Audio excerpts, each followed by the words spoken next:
Why do you think so many people suffer or struggle who are also in personal development and they haven't figured out how to get through to the next level? Yeah.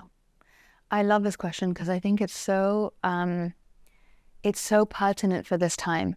I think we've gone through such an awakening of spirituality, but I guess I feel like a lot of people that I speak to, it's almost like they need to feel like I'm taking you into account and then doing your personal development based on what is present in you, right? Rather than kind of funneling us into these things where, I don't know, I felt like more of a failure when I was trying to do all the spiritual stuff and feeling like I wasn't moving my life forward, right?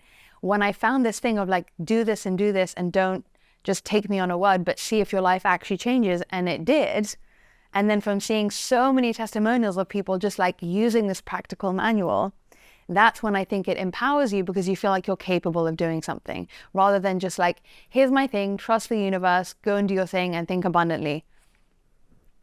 How am I not thinking abundantly? How does abundant thinking look on me? How do I use my specific gifts, right? How do I, if I want to be a nurse, what's the best kind of nurse for me to be based on who I am and what I bring to the table, right? Because you might be a nurse where you're going to be more in your power and more capable and more valued by being nurturing and really like connecting to that part of you, or you might be the nurse who's very good at like the ops and the organization and the whatever, right? So what's nice about this is like it makes you feel more in touch with your personal power because you know what to bring, you know what to lead with. And that subconsciously is what people will value you for the most, even if they don't know how. We're all reading each other's energy without knowing what we're doing, right? But we'll be like, this person is someone who's capable, who I trust, who seems good at what they do. We gravitate towards people like that, right? And so this is like everybody is equally genius and powerful, but you have to flex it. And these are things that you're going to flex, you're going to get more energy out of, you're going to get more bang for your buck out of, rather than the best nurses are this, the best moms are this. Yeah. There's 8 billion people in the world right now. And there's probably a lot of them, a majority of them that will never know their human design, right? They're never going to go through the assessment. And I guess it's not an assessment, but what do you call it? Like when they running a chart. They're probably most people are never going to do that in the world. So for those that don't know their own human design, how do they fully tap into this? Really, this wisdom, this knowledge, this power, in order to live a more fulfilling, meaningful life? And if they don't know their human design, are they just doomed forever? Or do they trust their gut on things better? Like, how do they know where they're supposed to go? What the roadmap is for them for creating a meaningful, fulfilling life? I think the number one thing is that we have these very homogenized ideas of the good ways to be, the cool ways to be, the very few things that we've been taught are going to lead us to be successful or to be lovable, right? So people who we call geniuses are usually like artistically creative, or they're really good at some kind of like tech thing, or they're good at athletic prowess, right? They're gifted in some way, yeah. Those three things, okay? No one is ever going to raise someone and say the amount of care that you have for people is your USP, and that's going to make you crazy, insanely successful, right? We're not brought up that way, right? In a similar way, you're not brought up to say, okay, well, as a mom, if you're very good at strategizing, then that's going to make you the best mom that you can be, right? But if you can think about those random little things that you maybe think are uncool, or that might not lead you to anything, and you can back those things, I think you can just do that and not know anything about your design and just take a bet on those unusual little pockets that aren't everywhere. Yeah, these are the underappreciated gifts that a lot of people have. You know, when I started this show, I remember thinking to myself, I have no idea how to like run a podcast or do to do this thing. It's not what I was skilled to do. Yeah. But I've always been fascinated by people and just curious and always ask these weird random questions. And I was like, well, maybe there's something from this. So I just tapped into asking weird random questions, and people seemed to like it. But I was listening to that thing within me, like, okay, here's like a hidden gift that I don't think is valuable, but let's see where it goes. By going into that, it worked out for me. So it's what I'm hearing you say is like, try to find the hidden gifts within you that maybe don't seem celebrated by others all the time. And it's risky. I say that lightly, but it's a huge risk because your mind again is going to say, no, but how are you ever going to support yourself on that? How are you ever going to make money? No one's going to think you're cool. Like, what are you doing? And to be honest with you, the fact that we even think there are certain guarantees is an illusion anyway to life. Right. So really, this is actually working with reality that everything is an unknown, right?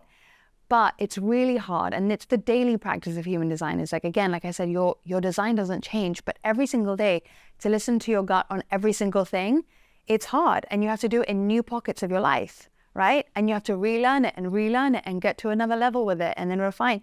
So this mind thing of like, are you sure? Are you not crazy? Like when I first sat my parents down and told them I was closing my food business to read human design, I mean, I literally thought my highest aspiration would be like they wheel me out on the lottery with a wig and I read the lucky numbers. Wow. It wasn't cool. It wasn't a thing. This is 8-9 years ago now, right? So I took a chance on that random thing that I didn't know where it was going to lead me, right? And it's not the career choice that is going to take us far. It's how much we show up and be our most kind of actualized, present, powerful, capable, liking who we are along the way. Like that's the thing that's the magic in people, right? Absolutely. It doesn't actually matter what you're doing. You can make a fortune out of gardening if you do it the right way. Absolutely. If you get that zing with it, you know? Absolutely. Yeah. I think I saw one of your videos on Instagram, you talking about like really leaning into your passion in terms of like being passionate about what you're doing and being excited about it, because that unlocks new pathways, new doors for you when you're living into that. When we're doing something that I feel like we're skilled at, but we don't fully fall in love with, we're kind of in resistance still. Like, okay, yes, I have this talent over here, but my intuition is not telling me that it's what I want to do with my time, you know? Or maybe, like I used to be really good at baseball for a long time, but then when I turned 17, I just didn't have the energy for it anymore. I just didn't care enough about it to keep pursuing it. And I started to pursue track and field. And great things came out of that decision to leave something I had talent in to pursue something that I was more excited about. Yeah. And I think it's learning how to trust like the timing of this as well, when to do this.